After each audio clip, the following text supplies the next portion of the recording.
Welcome back कहते हैं आपको। ब्रेक के बाद एक बहुत ही खूबसूरत नगमा आपने सुना और साथ ही हमने एक ब्रेक लिया और इस ब्रेक के बाद आते हैं जरा फेसबुक की जानिब और देखते हैं कि फेसबुक पे हमारे साथ कौन कौन मौजूद है और क्या कह रहा है। खालिद खान है और कहते हैं जी बहुत अच्छा प्रोग्राम हम आपको देख रहे हैं, बहुत मजा आ रहा है। जजी भाई हैं, जजी भाई कहते हैं कि दिया आप बहुत अच्छी लग रही हैं, ड्रेस आपका अच्छा लग रहा है, बहुत शुक्रिया जजी भाई, और प्रोग्राम भी आपने पसंद किया उसके लिए भी आपका शुक्रिया। अब्दुल हमीद शाहिद हैं हमारे साथ, उसके साथ साथ महबूब इलाही हैं और महबूब साहब कहते हैं कि दिया जी आज आपकी स्ट्रीमिंग नहीं आ रही K2.TV पे। तो महबूब साहब आपके मैसेज के बाद हमने चेक करवाया और अभी मुझे नाजिया ने बताया कि स्ट्रीमिंग अवेलेबल है। मे बी आपका जो इंटरनेट कनेक्शन है उसके साथ कोई प्रॉब्लम हो और आपको स्ट्रीमिंग ना मिल रही हो। मिसेस नजीर हैं मेरे साथ टेलीफोन लाइन पर इस्लामाबाद से। अस्सलाम वालेकुम। वालेकुम अस्सलाम, कैसी हैं दिया जी? मैं बिल्कुल खैरियत से हूँ, आप कैसी हैं? अल्लाह का शुक्र, ठीक ठाक। आप सुना सब ठीक है? अल्हम्दुलिल्लाह। प्रोग्राम देख रही हैं आप? हाँ, मैंने अभी शुरू किया। अभी शुरू किया? अच्छा, दीबा जी का कौन सा गाना फिर आज, क्योंकि हम ट्रिब्यूट दे रहे हैं दीबा जी को। दीबा जी का गाना मुझे याद तो नहीं है, लेकिन मैंने काफी इनकी फिल्में देखी हुई हैं, बहुत अच्छी लगती हैं ये फिल्में। काफी इनकी फिल्में बहुत ज्यादा हैं, देखी भी काफी हैं लेकिन नाम याद नहीं है। कभी सिनेमा जाके देखी है इनकी फिल्म? नहीं, हमारा वो माहौल ही नहीं है कि हम सिनेमा में जाएं। चले, आजकल तो खैर बिल्कुल भी सिनेमा जाने का तस्वुर नहीं है। हाँ, मगर आजकल तो बिल्कुल ऐसा है कि घर में बैठ के चैनल पे, केबल पे अब जितनी मर्जी फिल्में कहीं कहीं लगी हुई होती हैं देख लेते हैं। चलिए, मेरी रिक्वेस्ट जो वो चलाई थी आपने, बिजली आज का साथ नहीं दे रही। बिजली होती है तो केबल नहीं होती, केबल होती है तो बिजली नहीं होती। चले, ये आंख मचोली जो है वो इसी तरह चलती रहती है जी। और हमारी कोशिश होती है कि हम आपकी रिक्वेस्ट को पूरा करें। बहुत शुक्रिया मिसेज नजीर, आपने इस्लामाबाद से हमें कॉल किया, प्रोग्राम में शरीक हुए। फेसबुक पर ख्वाजा मजहर गंजाल मौजूद हैं, K2 टीम को सलाम दे रहे हैं और कह रहे हैं कि जी ग्रेट एफर्ट आप लोगों की। अब्दुल वहीद सैफी हैं और साथ इनके मामू अनीस हैं, ये सऊदी अरेबिया में हमारा प्रोग्राम देख रहे हैं। मोहम्मद अफसल हैं हमारे साथ, जहीर खान हैं अबू धाबी में हमें देख रहे हैं। इनायतुल्लाह शरीफ हैं रियाद सऊदी अरेबिया में हमें देख रहे हैं अपनी फैमिली के साथ। उस्मान सिद्ध हैं और कहते हैं कि जी बड़ी फैमिली के साथ जो है वो बैठ के देख रहा हूँ, बहुत ज्यादा इंजॉय कर रहा हूँ प्रोग्राम। और मेरे साथ टेलीफोन लाइन पर मौजूद हैं जाफराबाद बलूचिस्तान से मुनसिफ साहब। अस्सलाम वालेकुम। वालेकुम अस्सलाम बेटा, क्या हाल है आपके? अल्लाह का शुक्र, बिल्कुल खैरियत से। कैसे हैं आप? अल्लाह के लाख एहसान। आप अपना सुना है? हमारी बेटी दिया, बेटी, दूसरे सारा स्टाफ ठीक है? बिल्कुल ठीक है, सब बिल्कुल ठीक है। अच्छा, कौन सा प्रोग्राम चला रहे हैं? हमारे पास तो बिजली नहीं है। अच्छा, आज हम प्रोग्राम कर रहे हैं दीबा जी पे।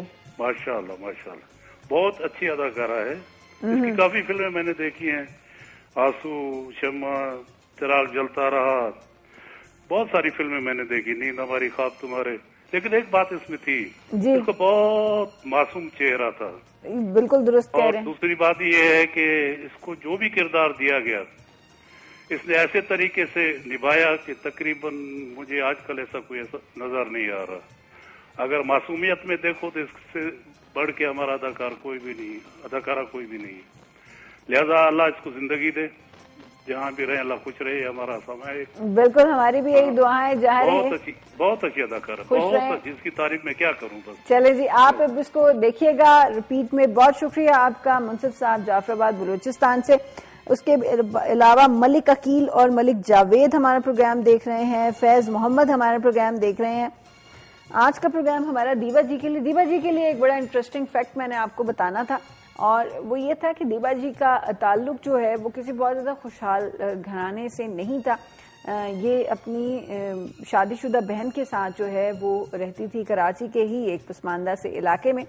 इनकी वालदा के मुतालिक ये कहा जाता है कि वो इनसे जो है वो खो गई थी, उनसे यानी कि जिंदगी में इनका इंटरेक्शन जो है वो कहते हैं ना बंदा गुम जाता है। उस जमाने में जिस वक्त पार्टीशन हुई और उसके बाद आफ्टर 71 बहुत से ऐसे मौके आए जब बहुत से लोगों के प्यारे उनसे बिछड़ गए। तो दीबा जी की कहानी भी कुछ ऐसी है कि इनकी वालदा जो है वो इनसे बिछड़ गई थी। तो दीबा जी के दिल में हमेशा से ये ख्वाहिश थी कि वो अपनी वालदा से मिलें, उनको ढूंढें, मगर चूंकि वो डिपेंडेंट थी अपनी बहन पे और अपने बहनोई पे, तो इसलिए वो इस एफर्ट के लिए आज़ाद बिल्कुल भी नहीं थी, नहीं कोशिश कर सकती थी। और एक बड़ी इंटरेस्टिंग, वो कहते हैं ना कि को इंसिडेंट होते हैं, इत्तफाकात का मजमुआ है जिंदगी, और ऐसे ही इत्तफाक जो है वो जिंदगी में होते हैं। और ये इत्तेफाक हुआ रहमान साहब के साथ, हमारे एक ऐसे हीरो, एक ऐसे डायरेक्टर, कि उनका एक्सीडेंट हुआ और उनकी टांग ज़ाया हो गई। और उसके बाद उन्होंने 1964 में फिल्म मिलन बनाने का फैसला किया। जब उन्होंने फिल्म को बनाना चाहा तो उनके पास बिल्कुल भी बजट नहीं था, फाइनेंस नहीं था, और कोई भी हीरोइन उस वक्त उनके साथ काम करने को भी तैयार नहीं थी।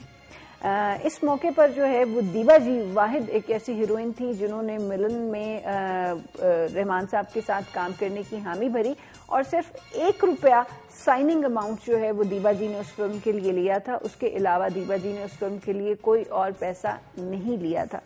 और बड़ी एक दिलचस्प बात यह कि इस फिल्म को ईस्ट पाकिस्तान यानी कि बांग्लादेश में ही शूट होना था।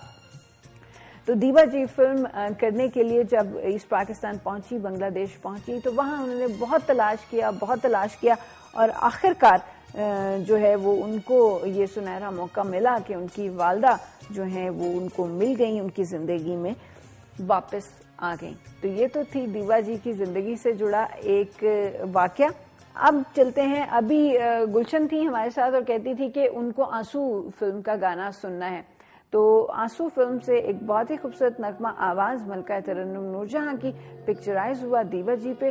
गीत के बोल हैं, तेरे बिना यूं घड़ियां बीती जैसे सदियां बीत गईं।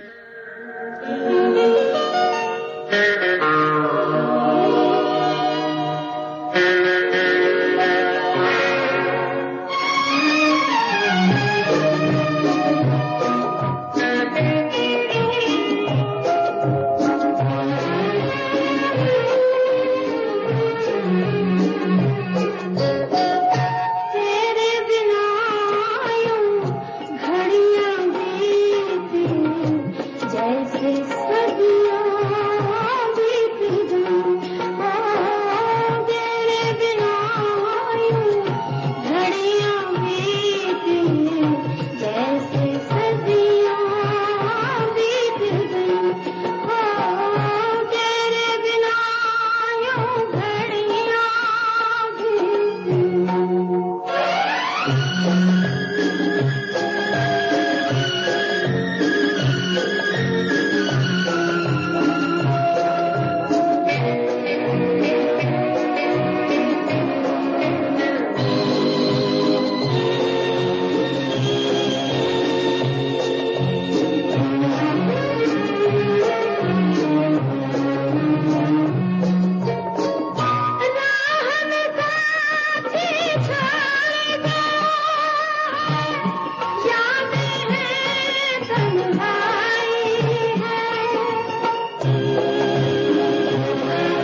वेलकम बैक कहते हैं आपको ब्रेक के बाद। एक बहुत ही खूबसूरत नगमा आपने सुना, तेरे बिना यूं घड़ियां बीती जैसे सदियां बीत गई।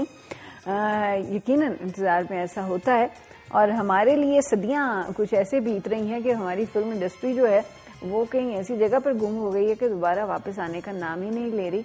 और ऐसे बहुत से फनकार, ऐसे बहुत से लोग इंतजार कर रहे हैं कि दोबारा से ये रिवाइव हो और हम दोबारा से इस कदर खूबसूरत फिल्म देख सकें और दीवा जैसे खूबसूरत अदाकारों को एक बार फिर वो बड़ी स्क्रीन पर जाएं और देखें और उनकी फिल्म्स देखें और उनकी अदाकारी से महजूज हों।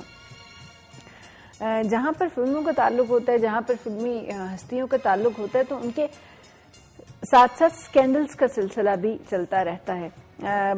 मगर दीवा जी एक ऐसी अदाकारा रही कि जिनके साथ वैसे तो कोई स्कैंडल मुंसलिक नहीं हुआ, बट एक वन साइडेड किस्म का स्कैंडल था, उसके हवाले से भी आपको बताएंगे, उस पर भी डिस्कस करेंगे। मगर कॉलर हमारे साथ आते हैं 2823